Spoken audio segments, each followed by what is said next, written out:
Bonjour à tous, ici vous avez Mansa Kalala.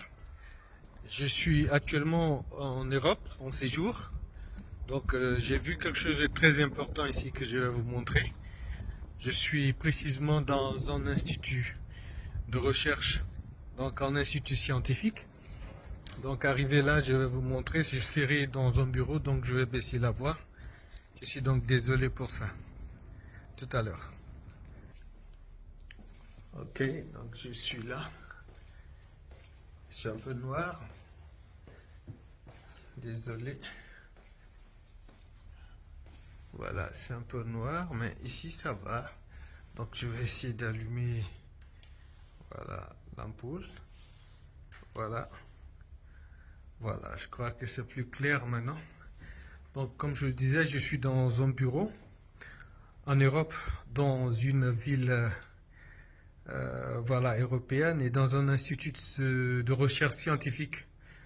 Et donc je suis dans un bureau précisément ou dans une salle de réunion dans le département des géographes. Voici ce que je voudrais vous montrer.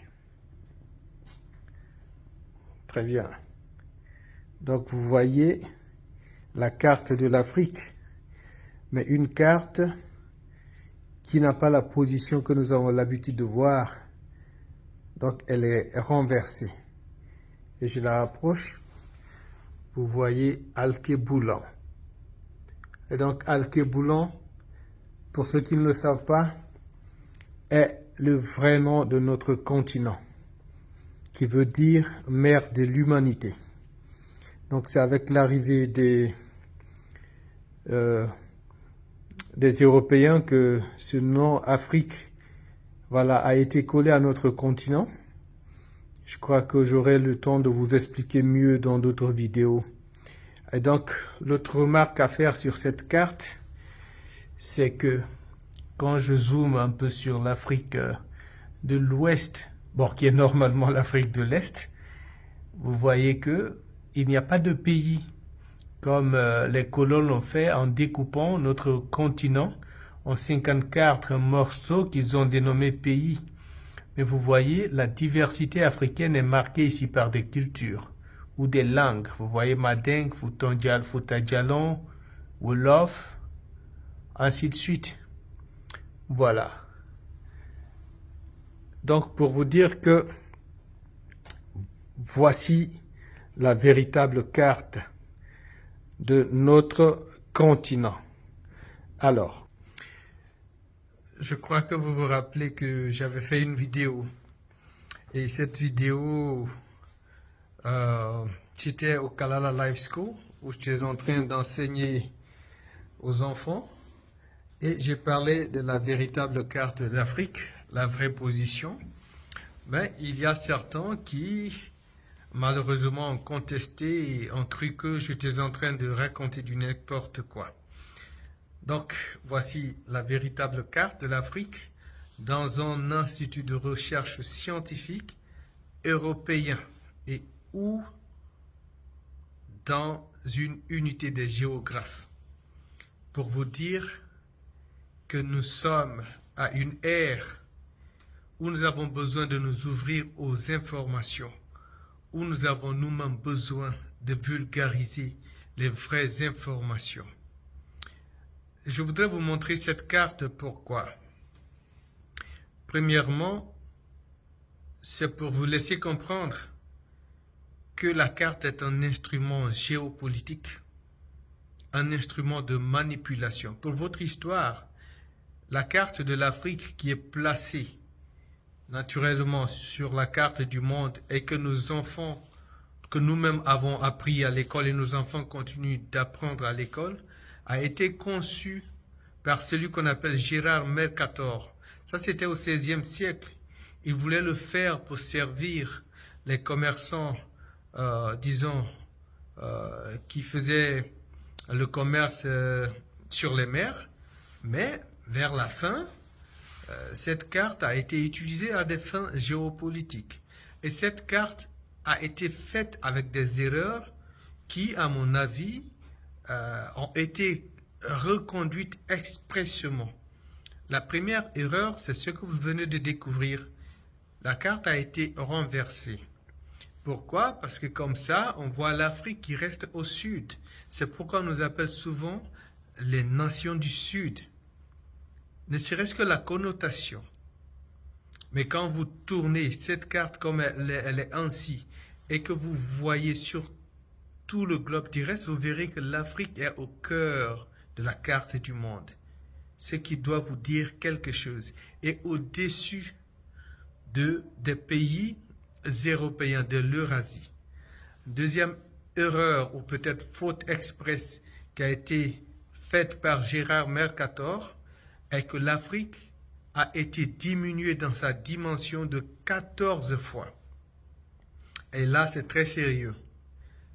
Donc, c'était encore une autre expression ou une erreur ou une faute express pour montrer encore ou réduire l'Afrique dans sa dimension, mais voilà, ceci implique aussi toute cette dimension géopolitique dont je parlais.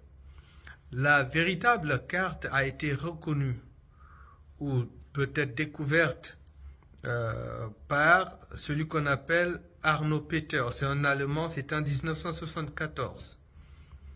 Mais jusque-là, nous continuons avec ces cartes erronées. Et les gens n'en parlent pas parce que ceux qui devraient, ou ceux qui en parlent, ou que nous avons l'habitude d'écouter, parce que malheureusement, nous ne nous portons pas confiance, nous Africains, par moment, eux, ils ne parlent pas de ça. Parce que ça ne leur sert pas bien. C'est vrai, quand tu leur demandes, ici j'ai demandé à certains, mais qu'est-ce qu'ils disent? Non, en fait l'Afrique, ça dépend de la perspective de celui qui fait la carte ou de celui qui veut la concevoir. Si tu te tournes vers le sud, tu vas voir que l'Afrique est renversée. Tu tournes de l'autre côté, tu vas voir que l'Afrique a cette position. Pour dire que la position de l'Afrique ou du monde ou la carte dépend de où on s'arrête ou comment on se dispose. Ne serait-ce que cet argument, ça laisse comprendre que les scientifiques et même occidentaux commencent à reconnaître la véritable position de notre carte d'Afrique. Et quand je l'ai parlé au Kalala Life School, des gens ont crié au diable. Il faut que nous osions donner les informations qu'il faut et surtout qui ont des implications qui contribuent généralement ou qui vont mieux contribuer, j'allais dire, à l'éveil des consciences et au réveil des Africains. Malheureusement, c'est comme si nous avions un peu comme mon esprit, c'est-à-dire cette colonisation a d'une manière ou d'une autre cadenassé nos croyances, ce qui est très dangereux. Il faut que nous ouvrions les yeux et que nous comprenions que la science, il faut la découvrir progressivement et une information peut être remplacée par une autre. C'est l'ère du verseau qui a sonné. C'est pourquoi, très naturellement, même à l'Occident, dans des bureaux scientifiques, la véritable carte de l'Afrique est affichée. Ceci doit donc nous interpeller nos encadreurs, nos enseignants qui continuent de raconter ou de montrer cette mauvaise carte d'Afrique à nos enfants.